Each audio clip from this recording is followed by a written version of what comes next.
Napasuliyap si Joel sa kumari. Gayon din si Mariel sa kanya.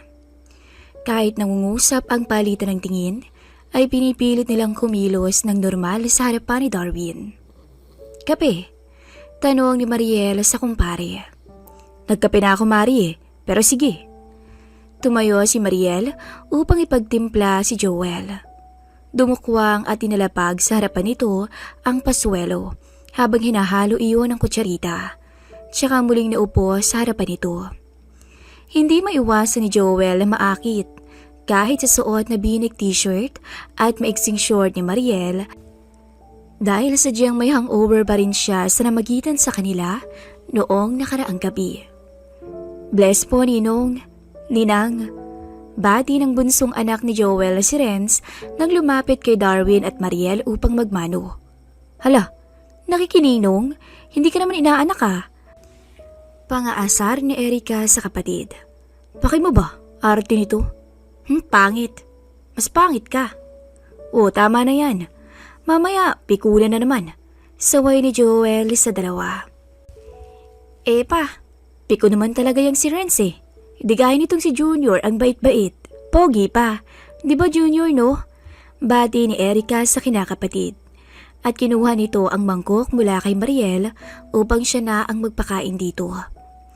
Pagkatapos nilang mag-almusal, tuloy lang ang kwentuhan nilang magkumpare sa dining habang nagmimismis naman si Mariel. Nasa may sala naman ang magkapatid habang nilalaro nila si Junior. Kahit mabilisan lang ay nahuhuli ni Darwin ang mata ng kumpare na sumusulyap ng tingin sa likuran ni Mariel habang nag-uurong to sa lababo. Gaya nung nakaraang gabi. Napapangisi at nakakaramdam ng kakaiba na mahuling interesado pa rin ang kumpare sa kanyang misis. Pre, sinusundan yata kayo ng virus ah. May cases na rin daw dito. Kaya nga pre, buti sa Batangas City pa lang. Malayo-layo pa dito sa atin. Baka pag tumagal-tagal, pati dito mag-lockdown na rin eh. Abay, di mas maganda. Mas matagal kayong lalagi dito. Matapos makapagligpit ni Mariel sa kusina, ay nagpatulong si Darwin kay Joel magpanik ng kanilang mga gamit mula sa sasakyan. Nalimutan niyang iutos yun kanina kay Goryo na nakaalis na upang pumasok sa trabaho sa plantasyon ni Joel. Maging ang binatang si Renante ay nagkusa na ring tumulong.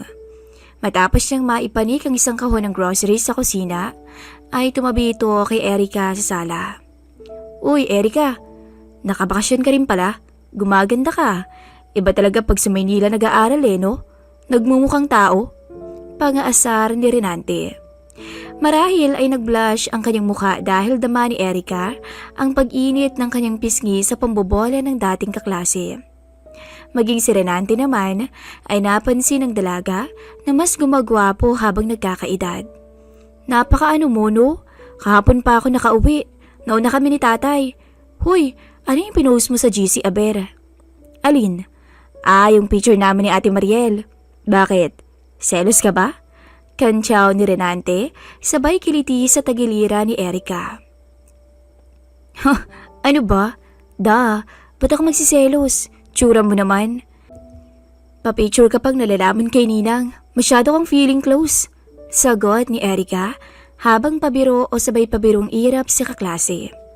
Sige na nga. Paig na ako. Selfie din tayo. Yun lang pala gusto mo eh. Nagmamaktol ka pa. Hoy, ang kapal mo. Tuloy ang asaran at harutan ng dalawa sa sala habang sige ng pose. Minsan ay po ni Renante ang gagamitin. Minsan naman ay sa po ni Erika sila magsa-selfie. May pagkakataong aksidenteng na ididikit ni Renante ang braso sa katawan ng kaklase. Ngunit tila wala naman yun kay Erika. Samantala, tahimik lamang na nakamatsyag sa kanila si Darwin. Renante, may mga ipapapanik pa. Pasimpleng sita ni Darwin sa binata habang pababa siya ng hagdan. Opo kuya. Oh, diyan ka muna Miss Silosa. At iniwan na nito ang kaklase at dali-daling pumanaog. Abala naman si Mariela nagsasabit ng mga hinangor na damit sa kabinet nang magulat siya sa boses ni Joel na nandun na pala sa loob ng kanilang kwarto habang hatak ang isa pang maleta. "Saan lalagay ito, Mare?" tanong ni Joel at ipinulupot nito ang isang braso sa bewang ni Mariel at inilapat ang katawan sa likuran nito. Pilit inaakit ang magandang misis ng kaibigan na nakasuot ng maiksing puting shorts. "Joel, ano ka ba? Matit na tayo ni Darwin." Bulong nito sabay hulagpo sa pagkakayapos si Joel habang kabadong nakalingon sa pintuan. Napadungaw si Mariel sa bintana upang i-check ang mister na nakita niyang abala pala sa mga binababang gamit sa sasakyan kasama si Renante. Tsaka lang siya nakahinga ng matiwasay. "Ikaw lang masyado kang nervyosa. Hindi ka pa palakapin yung lagay niyan, ha?" Numakaw ng halik sa pisngi ni Mariel si Joel at umalis na to ng kwarto. Nakangisi ito dahil ang kinaiinggitan niyang ginagawa ni Darwin kay Mariel sa kanyang harapan noon ay nagagawa na rin niya sa kumari ngayon. Matapos maibaba ang lahat ng gamit, ay nagpaalam na rin ang mag-ama. Nag-aya si Joel sa kanilang bahay kinahapunan para sa konting salo-salo. Nagpakatay daw siya ng baboy at kambing bilang pahabol ng selebrasyon ng kanyang birthday at pa-welcome home na rin sa mag-anak ng kumpare. Bago magtanghali, ay nagdatingan naman ang mga ate ni Darwin kasama ang kani-kanilang pamilya para isang potluck lunch. Tuwang-tuwa ang mga pamangkin ni Darwin na makita ang kanilang bunsong pinsan na madalang nilang makasama. Gayunpaman, hindi pa rin gaanong nagkikibuan ng mag-asawa. Mabuti na lamang at hindi yun halata dahil kapwa din sila abala sa pakikipagkwentuhan sa mga bisita. May tampuhan man ay di nila yun pinapahalata. Ngunit hindi maiwasan ni Mariel na mag-iba ang aura sa tuwing nababanggit ang mga hipag ang tungkol sa kanyang trabaho. Mabigat pa rin ang loob sa persahang pagtalikod niya sa sinumpaang tungkulin. "Abay, sino iring parating? Alay, kaganda nung kasama. Mestiza?" Banggit ng isa sa mga kainuman ni Joel habang ina-adjust ang suot na salamin at inaaninag kung sino ang mga parating. Napalingon ang magkakainuman sa direksyong tinatanaw ng kasama. Wala pa silang 10 na nababad mag-inom. Ang iba ay mga kumpare din ni Joel. May mga kaklase ng high school at ilang trabahador sa plantasyon. May ilang bisita gaya ng mga pinsan niya na dumarating at napapatagay nila, ngunit hindi rin tumatagal at umaalis din. Kung sinong makita sa daan ay tinatawag nila upang sumaglit at tumagay. Makapananghali pa lang ay nag-set up na sila sa open cottage sa harap ng bahay nila Joel. Dinig sa malayo ang boses ng lasing na kumakanta sa video okay. Tanda bulol-bulol na sa pagbirit habang naghihiyawan sa tawanan at kantsawan ang mga kasama. Ang iba naman ay abalang nag-iihaw ng pulutan at naglilitsyo ng ulo ng baboy. "Ayan na pala sila banggit ni Tata Goryo. Si Darwin pala Umuwi pala sila?" Sagot ng isa pa nilang kainuman. "Oo, kagabi lang. Lockdown na mamayang hating gabi ang Metro Manila, di ba?" Sagot ni Joel habang kumakain ng barbecue at saka kumaway kila Darwin. "Di isang buwan pala sila dito sa atin. Ayos, marami-raming inuman yan." Mga 10 minutong lakad lang ang layo ng bahay nila Darwin kila Joel. Hindi na sila nagdala ng sasakyan, total ay malapit lang at para makapagtingin-tingin na rin sa paligid. Pahapon na nang nakapunta sila Darwin at Mariel. Tipid na tipid pa rin ang imika ng mag-asawa. Malayo pa lang ay matataro na agad ang bahay nila Joel. Lutang na lutang kasi ang puting kulay noon sa luntiang paligid. Modern meets country ang disenyo ng bahay. Mula sa materyales at disenyo ay kahawig din yun ng mga modernong bahay na makikita sa mga gated subdivision.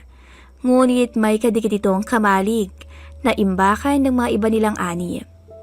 Mas malawak ang bakuran nila Joel. Marami ring puno sa paligid at tanim na gulay. May mga kulungan din na alagang hayop sa likod. "Mukhang nakakarami na kayo Bati ni Darwin sa mga nagkakasiyahang nagiinuman pagpasok nila ng bakuran nila Joel. at inilapag nito sa mesa ang bitbit na bote ng alak. Yun! Makakatiim din yung lalamunan naman ng imported. Premusta? Andito na ang Manilenyo. Tagay na pre. Bati ng Manila. Kahit siyang kinakausap ng mga ito, ay pansin ni Darwin na lahat ng mata ay nasa kanyang misis. Siyempre ay nakaramdam siya ng pagka-proud sa mga tingin ng paghanga na pinupukol ng mga to sa misis niya. Lalo't alam niya kung paano mag-isip ang mga to. May ibang epekto talaga sa kanya kapag pinagmamasdan ng ibang kalalakihan ang kanyang asawa.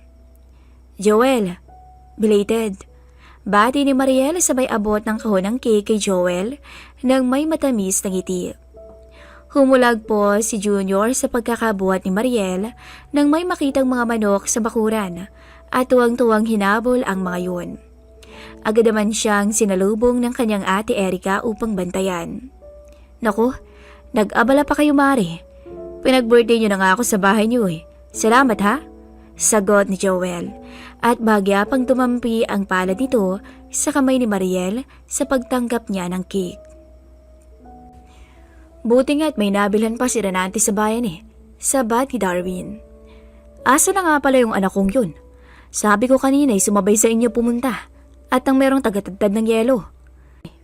Nagbasketball na naman siguro yung hinayupak na yun. Konsumidong banat ng tatay Goryo nito. Ay pre, pakidala na lang to sa loob. Sigit kain muna kayo ron. Andyan din sila ate mo. At muling inabot ni Joel kay Darwin ang kahon ng cake. Kayo? Tara, kain tayo. Ayon ni Darwin sa mga nagiinom. Sige lang, sob na kami dito. Bumalik ka kaagad ha, nang maitaob ka namin. Kentsaw ng isa nilang kababata. Ganda haba-haba ang leeg ng mga manginginom sa asawa ni Darwin. Nang lumagpas na ang mag-asawa upang tumuloy sa loob ng bahay, habang nakayakap ang braso ni Darwin sa bewang ni Mariel. Lutang ang ganda nito sa off-shoulder na dilaw na bulaklaking bestida na may garterized ruffles sa mga manggas at bewang. Likas sa kanilang ma-curious kapag may nagagawing taga-Maynila sa kanilang lugar. Ngunit iba ang dating sa kanila ng asawa ni Darwin. High school pa lang tayo. Malupit na talaga yung si Darwin no, parang Joel. Tangna, swabe, panalo yun. Kaingit naman si paring Darwin. Kung misis ko yan, aaraw-arawin ko yan. Taon-taon buntis yan. At naghagalpakan sa tawa ang magkakainuman sa hambog nilang kasama. Naiiling na lang at natatawa si Joel sa mga hirit ng kainuman. Palibas ay may mga tama na kaya puro kabastusan na lumalabas sa bibig. Hindi rin niya masisisi ang mga to. Talaga naman kasing suwabe nga ang kumari. May mga nakaset up na lamesa sa labas ng bahay para sa ibang bisita na taga roon. Sa loob ng bahay ay inistima sila ng mga misis ng mga trabahador ni Joel na siya rin nagluto kanina. Nakasalo nila ang ate at bayaw ni Darwin na naaya ni Joel sumaglit nang mapadaan ang motor ng mga to sa tapat nila. Maya-maya ay nagpunta na rin sila sa bakuran. Nasabak na si Darwin at ang kanyang bayaw sa mga nagiinom sa cottage, habang ang maghipag naman ay napasama sa mga kababaihan at kabataang maseng nagbibingo sa kabilang bakuran. Nung una ay kakwentuhan ni Mariel ang kanyang hipag at ang pinsang isa ni Joel na babae. Ngunit nang lumaon ay nagpaalam na rin ang mga itong mauuna ng umuwi bago magdilim. Maging ang mga nagsilbi sa handaan ay nagpaalam na rin matapos makapagligpit. Si Junior ay tinangay ng mga anak ni Joel sa taas upang laruin, kaya't nagtungo na lang si Mariel sa sala upang manood ng weekend news at mag-monitor ng updates tungkol sa pandemya. Patuloy ang pagdami ng mga nagpopositibo sa virus. Gayon din ang mga nasasawi. Panic buying ang marami bago nagsimula ang community quarantine. Dagsa ang tao sa mga pamilihan upang makapag-stock ng mga supplies para sa kanilang mga pamilya. Ngunit kabaha-bahala ang malaking kakulangan sa testing kits, masks at iba pang protective equipment.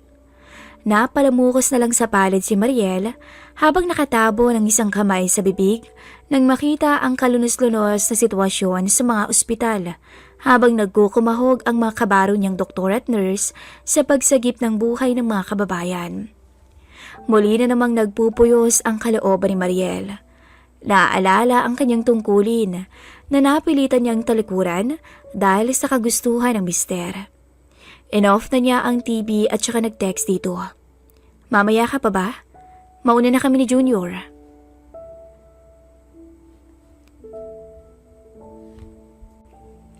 Hindi agad nag-reply ang mister. Marahil ay masyadong abala sa mga kainuman sa labas, kaya't muli siyang nag-message dito. Mauna na kami umuwihan. Patutulugin ko na si Junior. Sabay na lang kayo ni Tatang mamaya.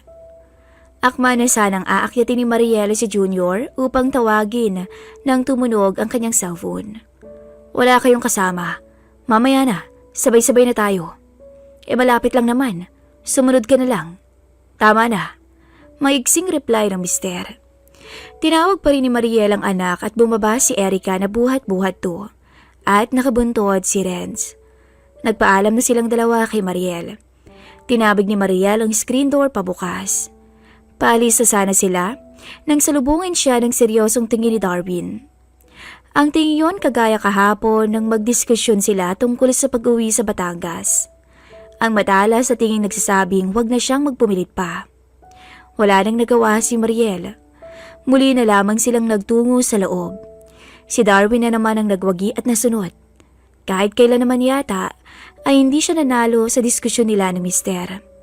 May sa abogado kasi to pagdating sa pagkikipag-argumento at hindi nauubusan ng pakli. Samahan pa ng ugaling pag sinabi niya, yun ang dapat masusunod. Sa sofa na lang muna pinatulog ni Mariel si Junior habang hinihintay nila si Darwin. Habang tinatapik ang anak, maging siya ay napapikit na rin. Sa labas, tuloy ang kasiyahan ng mga nag-iinom kahit lumalalim na ang gabi. Mga namumula na ang mukha at mata sa nainom. Mayroon ding tulog na at nakahandusay na sa upuan. Ang mga naiiwang matitibay ay maingay pa rin at sige ng kulitan. Saglit nagpaalam sa mga kainuman si Darwin at tumayo para magbanyo. Hindi gaya ng mga kainuman na nasa gilid-gilid na lang ng mga puno nagbabawas. Pupunta siya sa nakabukod na outdoor CR sa may gilid ng bahay. Nang matapos at sa pagpihit niya para lumabas ang CR, ay nagulat siyang mabungaran na nasa pintuan na si Erica. Dumiretso ito sa loob at sinara ang pinto. Anong ginagawa mo dito, Erica? Bulong nito sa dalaga. Kabado na baka may makakita sa kanya. Natawa si Erica. Inaasahan na niya ang reaksyon ng ninong na noon pa naman ay ilag na ilag talaga sa kanya. Hindi mo ba itatanong ninong ko ano ibibigay ko sa'yo? Sagot nito ng may pilang ngiti habang nakasandal to sa malaking drum ng tubig. Oo nga. Ano na naman ba yung text mo na yon? May tono man ang pagsusungit sa kapilihan ng dalaga ay talagang curious din siya kung ano ang tinutukoy nito sa text bago sila maunang umuwi ng Batangas kahapon. Payag akong gawin mo sa akin ninong yung ayaw ni Ninang. Sagot nito sabay hagikik. Ha? Hindi maintindihan ni Darwin kung ano ang tinutukoy ng dalaga. Lumapit si Erica sa kanya at bumulong sa kanyang tenga. Napamulagad si Darwin at hindi makapaniwala sa narinig. O bakit ninong? Nakakaingit si Ninang eh. Kaso, ayaw niyang ituloy mo, di ba? Ako, payag ako. Gusto mong masubukan yon? Agad nabuhay ng dugo si Darwin sa narinig. Willing itong tumugon sa mga bagay na di kailanman magagawa ng misis. Ngunit natigilan siya. Bakit alam ni Erica? Iisa lang ang ibig sabihin nito. Nahuli sila ni Erica sa sala nung nakaraan. Wala na siyang ibang rason na maisip kung bakit alam ng dalaga ang tungkol doon. Ano ba, Erica? Di ba napag-usapan o nag-usap na tayo ng masinsinan tungkol dito? Hindi na natuloy ni Darwin ang sasabihin. Nang inabot ni Erica ang kanang kamay niya, tsaka pinuwesto sa pagitan ng kanyang mga hita. Tila na-hypnotize naman si Darwin at wala na itong nagawa kundi tumugon sa kapilyuhan ni Erica dahil siya'y lalaki lamang. Hindi na napaglabanan pa ni Darwin ang kamandag ng dalaga at tuluyan na itong napaamo ni Erica. Samantala, nang tumayo si Darwin kanina, ay siya namang paalam ni Joel sa mga kainuman na pupunta muna saglit sa loob ng bahay upang kumuha ng mapupulutan. Nagmadali siyang lumakad pabalik sa bahay. Pagdating niya ay nadatnan niya si Mariel na naidlip na sa sofa. Kay ganda nitong pagmasdan habang walang ulirat. Kung pwede lang ay gusto niyang doon na mismo sila magkasala ng kumare. Naalimpungatan si Mariel nang may humatak sa kanyang braso. Pupungas-pungas siyang napaahon. Nung una ay nakala niyang si Darwin yun at ginigising na siya nito upang umuwi. Tsaka lamang niya napagtantong si Joel pala ang may hatak sa kanyang braso. Mabilis ang lakad nila papunta sa kusina at lumabas sa pinto sa likod papunta sa dirty kitchen at labahan na nasa likod ng bahay. Isinandal siya nito sa dingding at ang mangbibigyan ng halik ngunit iniiwas niya ang kanyang mga labi. Joel, ano ka ba? Baka may makakita sa atin. Bulong nito habang panay ang linga. Napakadilim ng paligid ng bakuran. Wala ka halos maaaninag sa mga punong nakapalibot sa bahay. Malayo-layo na natatanaw niyang munting liwanag mula sa susunod na bahay. Dahil probinsya ay sadyang magkakalayo ang mga bahay doon. Dinig niya ang mga hagalpakan ng mga nagiinuman sa harap ng bahay na sinasabayan ng matinis na tunog ng mga kuliglig at palakas sa gabi. Mare, birthday celebration ko pa rin, di ba? Tsaka may utang ka pa sa akin. Huwag mong alalahanin ang mga yun. Lasing na yung mga yun. Muling yumukod si Joel upang humalik sa kumare. Sa pagkakataong to ay bahagyang kumanti si Mariel, ngunit kumalas din kaagad. Sige na Joel, baka hanapin ka ni Darwin Magtataka yun kapag matagal kang nawala dun. Teka lang Mari, hindi pa kumpleto yung birthday ko May namiss ako sa'yo Walang ano-anong tumalungko si Joel sa kanyang harapan. Inangat ang kanyang suot, tsaka humaplos pataas sa kanyang makinis na hita na nagliliwanag sa dilim dahil sa kaputian.